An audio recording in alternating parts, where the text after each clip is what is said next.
പകുതി വിലയ്ക്ക് സ്കൂട്ടറും ലാപ്ടോപ്പും തയ്യൽ മെഷീനും വാഗ്ദാനം ചെയ്ത തൊടുപുഴ സ്വദേശി അനന്തുകൃഷ്ണൻ തട്ടിയെടുത്തത് 1000 കോടിയിലേറെ രൂപ. കേരളം കണ്ട ഏറ്റവും വലിയ തട്ടിപ്പിന്റെ ചുരുളഴിയുമ്പോൾ ഞെട്ടിപ്പിക്കുന്ന വിവരങ്ങളാണ് പുറത്തുവരുന്നത്. ആയിരക്കണക്കിന് ആളുകളാണ് വിവിധ ജില്ലകളിൽ തട്ടിപ്പിനെതിരെ പരാതിയുമായി എത്തുന്നത്. പകുതി വിലയ്ക്ക് ഇരുചക്രവാഹനവും ഗൃഹോപകരണങ്ങളും വാഗ്ദാനം ചെയ്ത് സംസ്ഥാന വ്യാപക തട്ടിപ്പ്. വൻകിട കമ്പനികളുടെ CSR ഫണ്ട് ഉപയോഗിച്ച് പകുതി വിലയ്ക്ക് ഇരുചക്രവാഹനം നൽകാമെന്ന് വാഗ്ദാനം ചെയ്താണ് കോടികൾ വെട്ടിച്ചത്. തൊടുപുഴ സ്വദേശി അനന്തുകൃഷ്ണൻ അറസ്റ്റിലായതിന് പിന്നാലെയും പരാതി പ്രളയം. അനന്തുകൃഷ്ണന്റെ ഒറ്റ ബാങ്ക് അക്കൗണ്ടിൽ മാത്രം 400 കോടി രൂപയെത്തി. ഇതിൽ അവശേഷിക്കുന്നത് 3 കോടി രൂപ മാത്രം. കണ്ണൂരിൽ മാത്രം 2000-ലധികം വനിതകളാണ് പരാതിയുമായി എത്തിയത്. 60,000 രൂപ അടച്ചാൽ 1.25 ലക്ഷത്തിന്റെ ഇരുചക്രവാഹനം. ഇതായിരുന്നു വാഗ്ദാനം. 100 വർക്കിംഗ് ഡേയ്സിനുള്ളിൽ വണ്ടി കിട്ടുമെന്ന് പറഞ്ഞു. അപ്പം നമ്മൾ ഗ്രൂപ്പിൽ ഇതിന്റെ അപ്ഡേഷൻ ചോദിക്കലുണ്ട്. അപ്പോൾ അപ്ഡേഷൻ ചോദിക്കുന്നതിന് നമുക്ക് ഭീഷണിപ്പെടുത്തുന്ന രീതിയിൽ കോളുകൾ വന്നിട്ടുണ്ട്. ഫസ്റ്റ് തയ്യൽ മെഷീൻ കൊടുത്താൽ 7000 രൂപേൻ്റെ തയ്യൽ മെഷീൻ ഒരു 3800 രൂപ അടച്ചാൽ തയ്യൽ മെഷീൻ കിട്ടുമെന്ന് പറഞ്ഞു.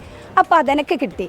അപ്പോൾ സ്വാഭാവികമായും ഒന്ന് കിട്ടി ഞാൻ വിശ്വസിക്കുമല്ലോ. പ്രാദേശിക തലത്തിൽ രൂപീകരിച്ച സീഡ് സൊസൈറ്റികൾ വഴി പ്രൊമോട്ടർമാർ വ്യാപകമായി ആളുകളെ ചേർത്തു. സാമൂഹിക പ്രവർത്തകരെയും പ്രാദേശിക രാഷ്ട്രീയ നേതാക്കളെയും സൊസൈറ്റിയുടെ കോർഡിനേറ്റർമാരായി നിയമിച്ചു. പകുതി വിലയ്ക്ക് ഓണക്കിറ്റും ഗൃഹോപകരണങ്ങളും നൽകി ആദ്യം ജനങ്ങളുടെ വിശ്വാസം ആർജിച്ചു. തുടർന്ന് തട്ടിപ്പ്. പ്രോമിസറി നോട്ടിൽ നമുക്ക് തന്നിനായിരുന്നു. അതിപ്പോൾ 6 മാസത്തെ വാല്യൂ അതിനുള്ളതെന്ന് പറഞ്ഞു. അപ്പോൾ ഈ 6 മാസം കഴിഞ്ഞാൽ പിന്നെ ഇതിനൊരു കാര്യവും ഇല്ല എന്നാണ് അവർ പറയുന്നത്. അപ്പോൾ ഇതിപ്പം വണ്ടിയും ഇല്ല, പൈസയും ഇല്ലാതൊരവസ്ഥയാണ് ഉള്ളത്. ധാരാളം കമ്പനികളുടെ ലാഭവിഹിതത്തിൽ നിന്ന് 1% ഇതിലേക്ക് ഇടുന്നുണ്ട്. അപ്പോൾ അതാണ് നിങ്ങൾക്ക് തരുന്നതെന്നാണ് പറഞ്ഞത്. അപ്പം നമ്മൾ തീർച്ചയായിട്ടും അതിലങ്ങ് വിശ്വസിച്ചു പോയി. 494 പേരുടെ 3 കോടി രൂപ വെട്ടിച്ചെന്ന പരാതിയിൽ കണ്ണൂർ ടൗൺ പോലീസ് കണ്ണൂരിലെ ആദ്യ FIR രജിസ്റ്റർ ചെയ്തു. അനന്തുകൃഷ്ണൻ 1-ാം പ്രതിയായ കേസിൽ കോൺഗ്രസ് നേതാവ് ലാലി വിൻസെന്റ് 7-ാം പ്രതിയാണ്.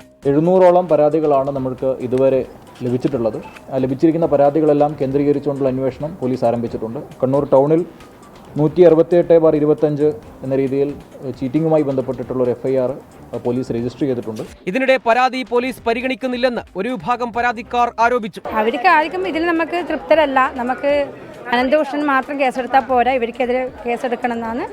വിവിധ ജില്ലകളിൽ നിന്ന് ആയിരക്കണക്കിന് പരാതികളാണ് പോലീസിന് മുന്നിലെത്തുന്നത്.